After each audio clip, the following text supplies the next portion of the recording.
शुरू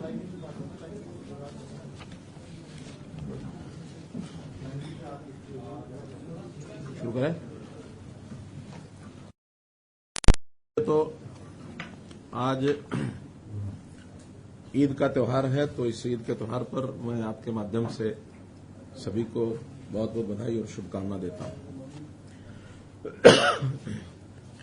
दूसरा, आज के इस पत्रकार वार्ता में मुख्य रूप से जिसलिए आप लोगों को बुलाकर मैंने जो बताना चाह रहा हूं मैं, कि जैसे हम देख रहे हैं कल मानसून सत्र केंद्र यानी संसदीय सत्र जो शुरू हो गया है, और उसमें कल के घटनाक्रम से जो चीजें निकल करके आई वो बहुत ही एक प्रकार की चिंता पैदा करने वाली है, बहुत ही एक प्रकार से ध्यान आकर्षण करने वाली है।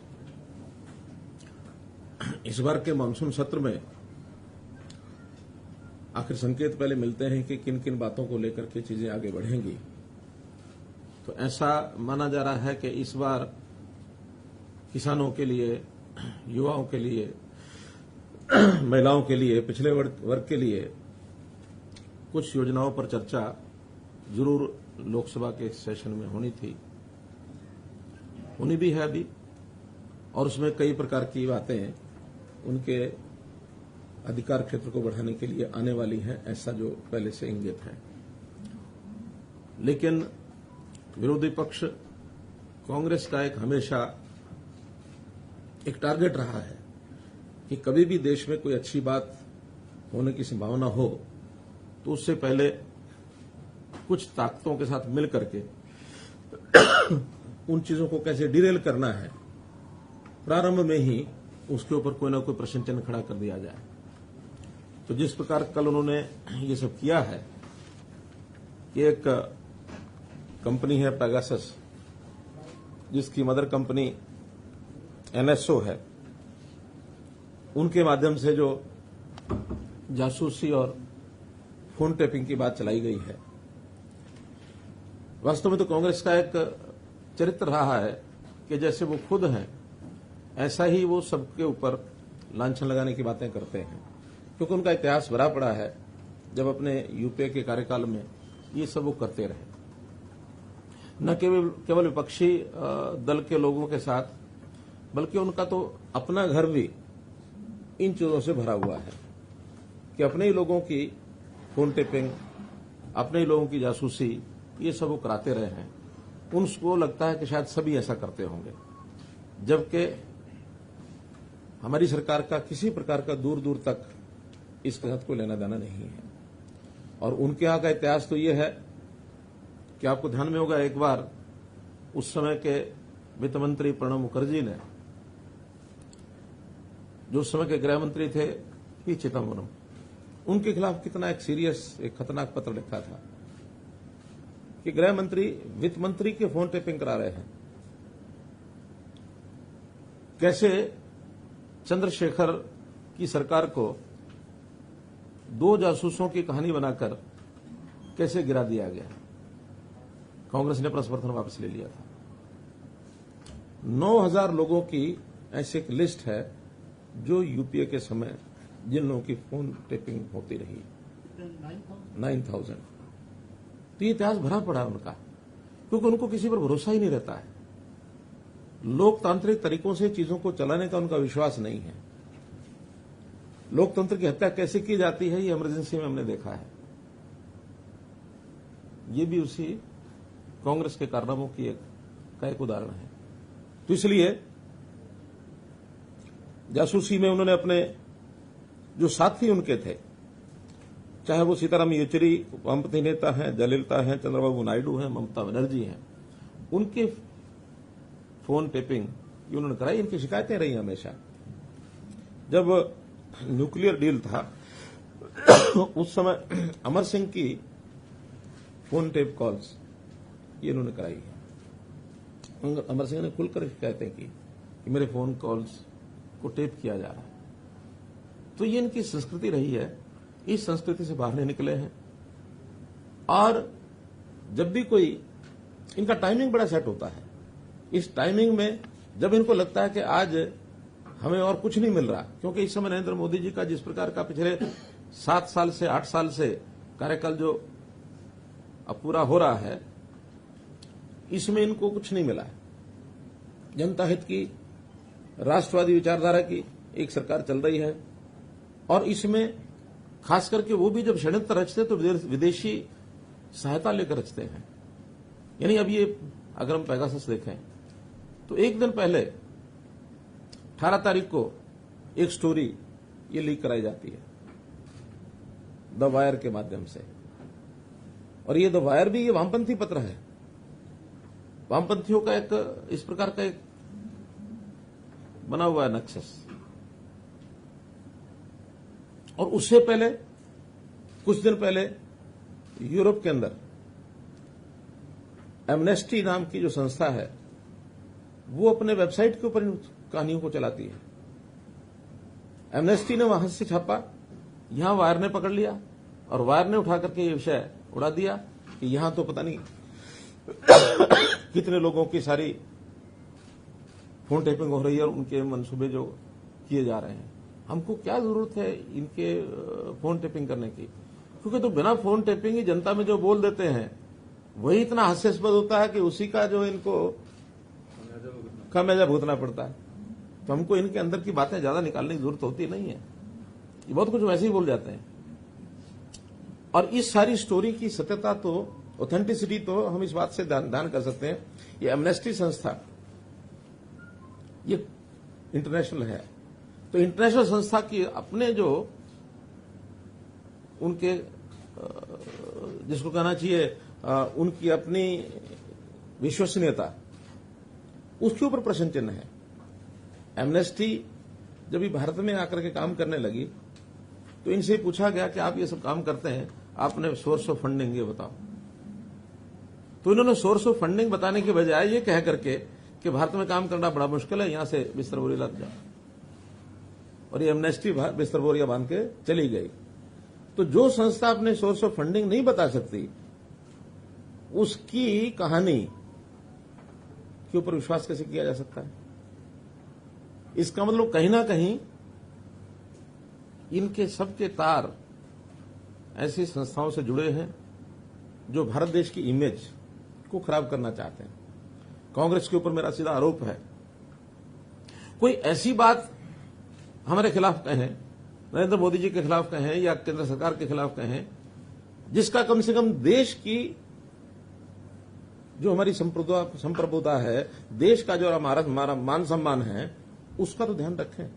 कोई अपने देश के अंदर की कोई बातें कह करके अगर कोई आलोचना होती है तो हम सहन भी करते हैं, कोई दिक्कत नहीं है। लेकिन जिन बातों को लेकर के हमारे देश की इमेज विदेशों में घटती है, ऐसी चीजों से इनको सावधान रहना चाहिए। इस प्रकार के खेल ना खेलें, वरना देश का अहित होगा। हमारे बारे में विश्वसनीयता ये घटेगी। आज देश दुनिया में किसी एक लेवल पर पहुंचा है, वो मोदी जी की नीतियों के कारण से, एनडीए की नीतियों के कारण से हम लोग कहीं पहुंचे हैं। लेकिन उसको धरातल पर न उतरने देने के लिए, उसको बदनाम करने के लिए जिस प्रकार की कहानियां ये बनाते हैं, तो इन कहानियों को जैसा ये कर रहे हैं इसकी मैं निंदा करता हूं।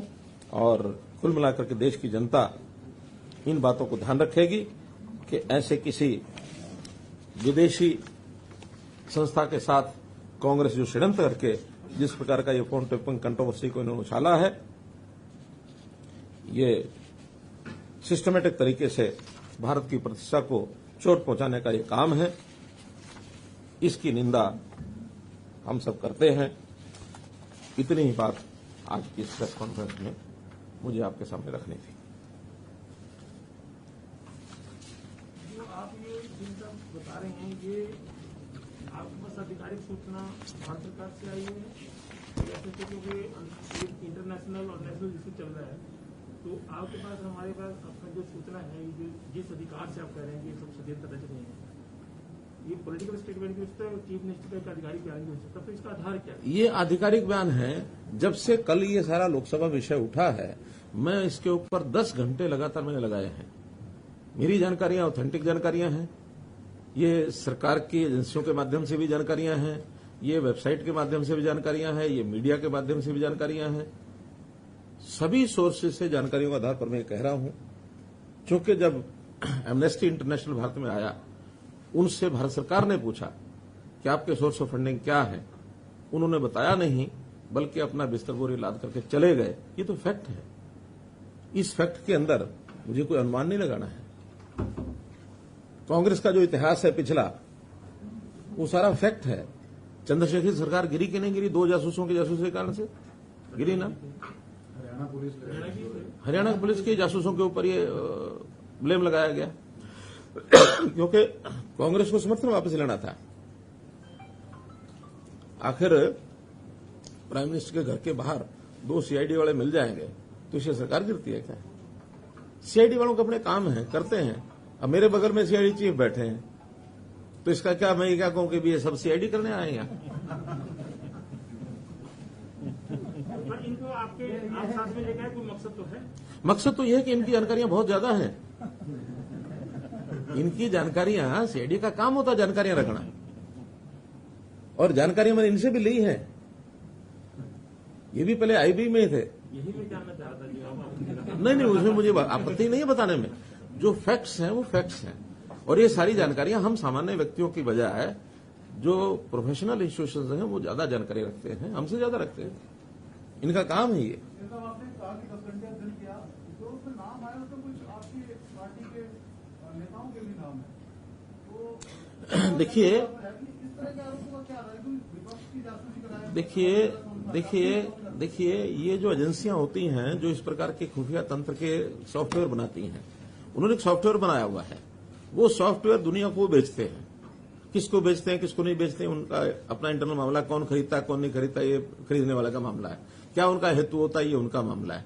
लेकिन उसके अंदर बहुत से जो उनका डाटा बनता है टेलीफोन नंबर्स का, पता नहीं, हो सकता मेरा भी टेलीफोन नंबर उसमें हो, आप लोगों का भी किसी में हो। तो डाटा बेस जो होता है फोन नंबर्स का, वो जो 50,000 फोन नंबर्स जो रिलीज किए गए हैं, वो उनके हो सकता है टारगेट रहे हों, लेकिन वो टारगेट किसने बनाया और कौन सी कंपनी ने कहां से जाके लिए, और वो सारे कोई उनके ऊपर कोई स्पाईवेयर काम किया कि नहीं किया, ये कहीं कोई प्रमाण नहीं है। मेरा फोन भी है, मैं भी सावधानी से ही अपनी बात करूंगा, क्योंकि हो सकता है मेरे फोन भी कहीं ना कहीं किसी ने लगा रखा हो। दुनिया में बहुत सी ऐसी एजेंसीज हैं जो इस प्रकार के जासूसी काम करते हैं, दुनिया में है। लेकिन हमारा उसमें क्या रोल है? हम तो हो सकता है स्वयं उसमें फंसते हो, लेकिन हमारा इसमें रोल नहीं है। अगर कोई जासूसी कंपनी ने कोई 50,000 नंबर आउट किए हैं, तो ये वो कंपनी अपनी रिसर्च सेंटर में बताएगी कि क्या है क्या नहीं है। ये शोर तो यही मत रहा है सर कि ये जो पेगासस का सॉफ्टवेयर है वो केवल सरकारों को ही बेचते हैं, प्राइवेट नहीं, प्राइवेट एजेंसियां भी लेती हैं उनसे। हाँ, वो भी लेती हैं। अब ये हो सकता है कि प्राइवेट एजेंसियां उनसे प्राइवेट तरीके से लेती हों, डिक्लेयर ना करती हों, क्योंकि बनाने वाली जब एजेंसी प्राइवेट है, ये कौन सी सरकारी है? नहीं, हमारे पास ऐसी कोई जानकारी नहीं है। लेकिन अगर किसी के नंबर किसी प्राइवेट एजेंसी ने ले रखे होंगे और हमारे पास कोई शिकायत आएगी तो हम ढूंढ जरूर देंगे। हमारे पास कोई शिकायत आए तो हमारे पास इतने सिस्टम हैं कि उसको ढूंढ जरूर देंगे।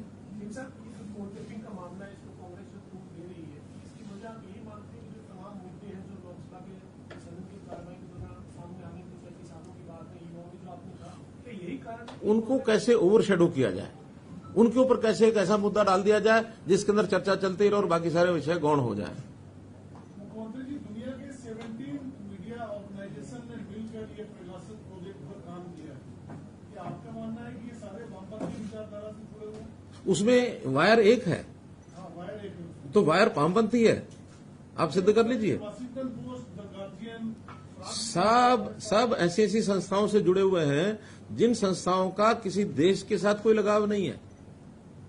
ये सब अपने अपने तरीके से ये काम करने वाली संस्थाएं हैं। ये कोई देशभक्ति या देश के प्रति प्यार रखने वाली संस्थाएं नहीं है। सवाल ये है कि लोकसभा से पहले क्यों आते हैं?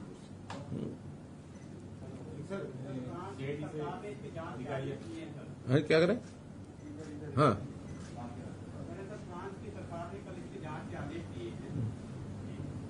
सरकार ने, फ्रांस की सरकार ने, तो करे ना फ्रांस की सरकार जांच करे और जांच के तथ्य जो सामने आएंगे उसके बारे में अपनी टिप्पणी करेंगे कि हाँ सरकार ने किस मंसूबे से की है। क्योंकि कोई दूसरा देश किसी दूसरे देश के बारे में कोई बात टिप्पणी करता है और कोई जांच कराता है, उसका भी अपना कोई मंसूबा हो सकता है।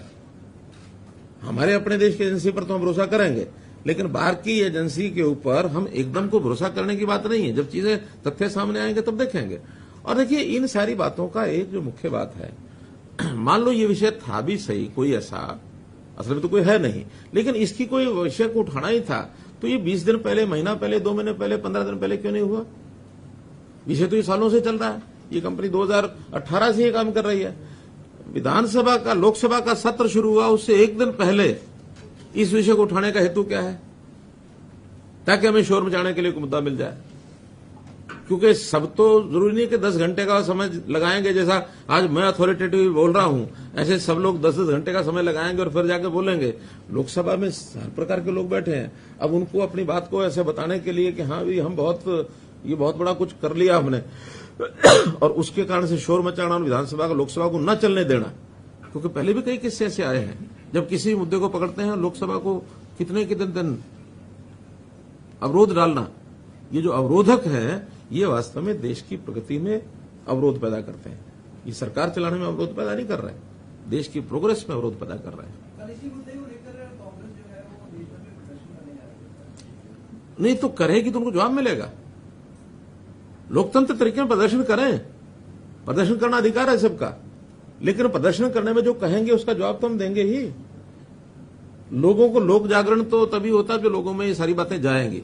आखिर मुझे प्रेस कॉन्फ्रेंस करने का हेतु क्यों ध्यान में आया? इसलिए कि इन विषयों की जानकारी आपके माध्यम से लोगों को मिले, लोगों का जागरण हो कि कांग्रेस क्या करती है। कांग्रेस की काली करतूतें ये कभी भी कामयाब नहीं होंगे, न ये देश में होंगे, न ये हरियाणा में होंगे। हरियाणा की बात बताता हूं आपको। अब सीएमईई क्या है संस्था? सीएमईई हर बार ये पिछले 1.5 साल से 2 साल से कि बेरोजगारी 29% हो गई, बेरोजगारी 35% हो गई, बेरोजगारी 36% हो गई। और हमने कहा कि सेल्फ डिक्लेयर्ड, जिन लोगों ने डिक्लेयर किया कि मैं बेरोजगार हूं, वो 6.1 है। हमारे पास तो अब, क्योंकि हमने तरीका खोज लिया अपना, ये तो सैंपल इकट्ठा करते होंगे सीएमआई वाले, तो 2000 सैंपल ले लिए, उसमें कुछ रिटायर्ड लोगों भी डाल लिया, कुछ और। अब रिटायर्ड आदमी क्या कहेगा मैं रोजगार वाला हूं? 60 साल से ऊपर के आदमी का तो पूछने का कारण ही नहीं है। बेरोजगारी होती है 18 साल से 60 साल के बीच में, रादर 18 से 58। ये जो 40 वर्ष का जो कार्यकाल है किसी का, इसमें रोजगार है कि बेरोजगार है, इन्हीं का मूल्यांकन होता है। अब 75 साल के आदमी को आप कहेंगे क्या बेरोजगार है कि रोजगार है, कोई अर्थ है? या किसी स्कूल कॉलेज विद्यार्थी को कहेंगे रोजगार है कि बेरोजगार है, कोई अर्थ है उसका? कोई अर्थ नहीं। कुल मिलाकर सेल्फ डिक्लेयर्ड लोगों ने 6.1% लोगों ने कहा कि हाँ मैं बेरोजगार हूं, और मानते हैं 3 से 5% बेरोजगारी हर एक देश में, हर एक प्रांत में, हर जगह रहेगी।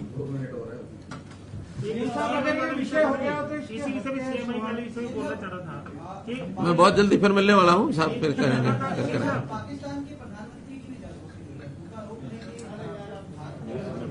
इंडिया की बात करें। मेरा कहना है कि हमें तो अपने बारे में विचार करना चाहिए कि हमारे देश के अंदर कौन क्या खेल खेल रहे हैं।